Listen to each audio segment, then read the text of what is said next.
Now, let's get started. Oh my gosh, it's our first play. I'm so excited. Okay. Written by Valerie, Asbell, News to Me is our first play. Directed by Marion Hazelwood. Starring Julie Moleski and Danger Jones. The genre is writer's choice. The prop is the letter H. The line, you gotta scrub it. Scrub it like it insulted your mom and then stole your dog. Please welcome News to Me.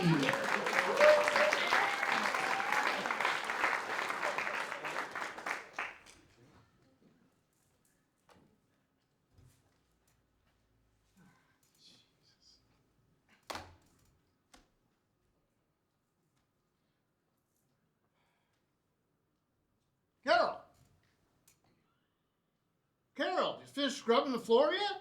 Yeah. Are you sure? You get that coffee stain, right? Yeah, that was pretty bad. You scrubbed that? John, it won't come out. You can barely notice it, though. It's fine. Ah, come on, honey. You gotta scrub it. You gotta scrub it like it insulted your mother and then stole your dog. I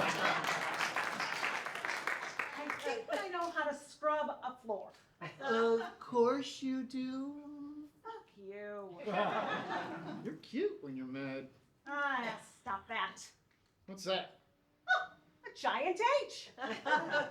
Well, I can see that, but why do you have it and where did you get it? New York. Well, what's it for? I mean, New York? Huh. Interesting. What are you going to do with it? What's it for? What's it for? It's my next story, John. What? About the alphabet? No. No. It was part of a building and it said 6th. It was spelled out on the building. And that building was then torn down.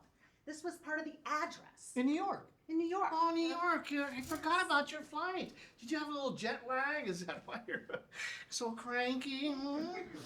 No, John. No. I discovered this in a pile of rubble. Couldn't you just gone to a gift shop in New York? When they destroyed the building to make room for some rich asshole skyscrapers, you know what else they destroyed? What? Irreplaceable Art Deco on the outside of the building. It was promised to the museum by the man who was responsible for destroying the building. Yeah. Well, Carol, is this a story you're going to do? I mean, come on. I mean, Jesus, it's the middle of summer, and this is the first year in 1980s. The country's about to elect this B-movie actor to be our president. I mean, and you're coming at me with this kind of shit? I'm telling you, John, this is golden. The guy who's responsible for destroying that building is a chump. I mean, he's not just a chump, he's a bad guy. That's news to me, sweetheart.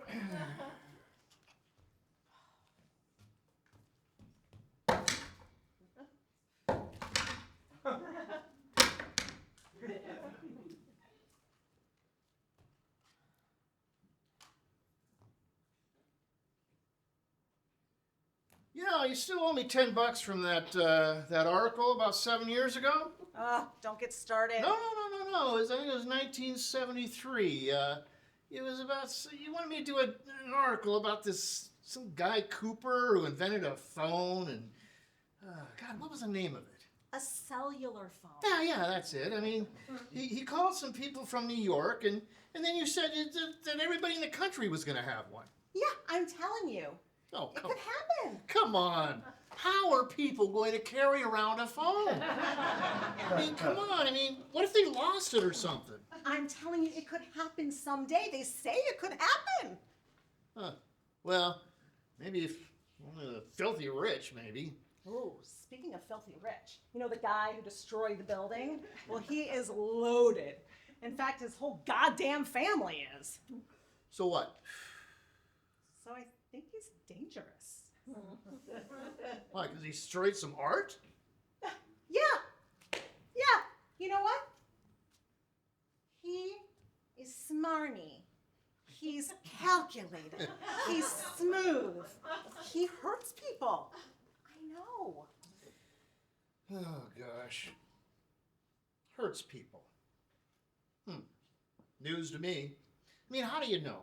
I mean, do you have any kind of, like, hard evidence or something serious about this? Yes.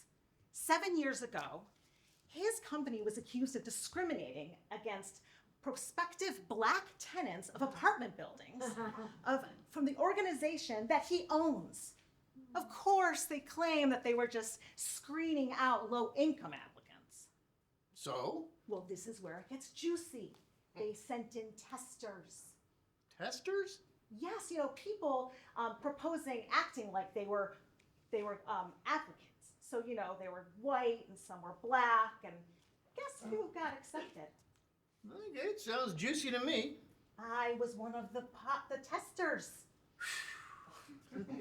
You're pretty brave, I'll give you that. Yeah, I proposed it to the last paper that I worked at, and it got rejected. So I guess this is my second chance to try to talk about this guy. Well, I mean, no one's going to care about some building being destroyed and taken down and some artwork being destroyed. I mean, maybe if, we didn't have an election coming up.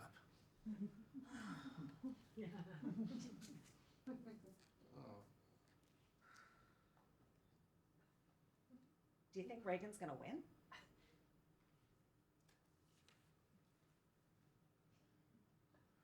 I don't know.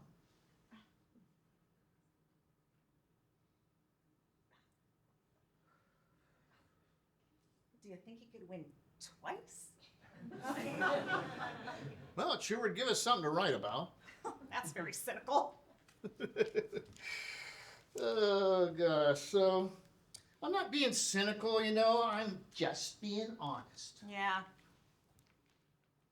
Well, why are you so hell-bent on writing a story about this guy? I mean, you got an axe to grind about something that happened 7 years ago? No, it's not that. Well, then what?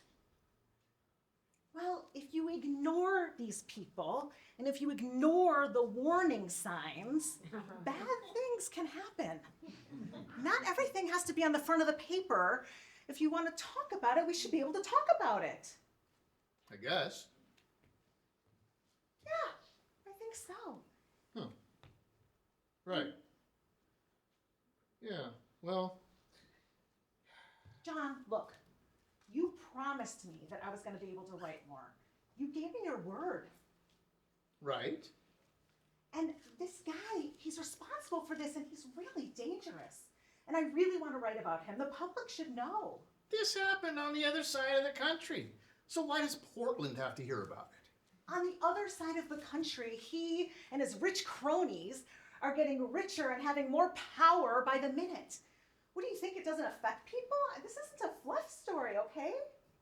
Oh, I get it. You're trying to, instigate some kind of human interest story, and you're trying to disguise it as some kind of fluff so it'll get approved somehow. And we'll both get a pat on the back. Well, whatever works.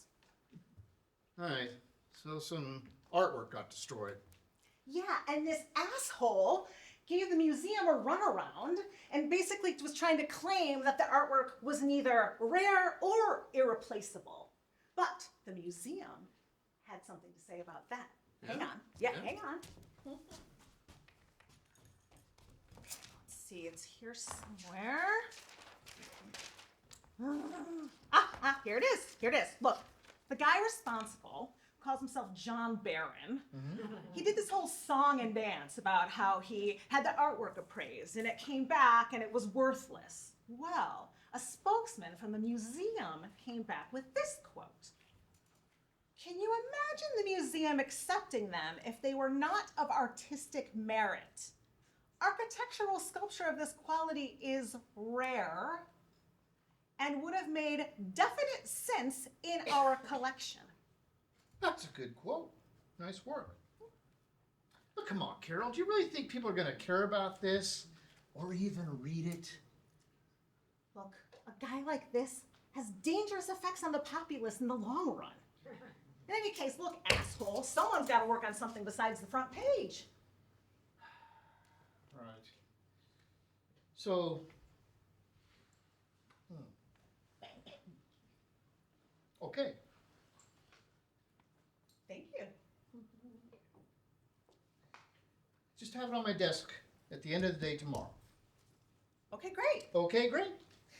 So you're going to work on a story about this John Barron guy, and I will cover Reagan coming into Portland while campaigning and talking stuff that's going to scare the shit out of people. Yeah, except that this guy, Barron Trump, that's like not his real name. He uses some alias or something. All right, well, if the guy has to have some kind of alias, then, you know, maybe you're onto something, huh? What's this asshole's name? Hang on, I think it's in this pad here. I think I had it here. Got it right here. Donald Trump. Huh?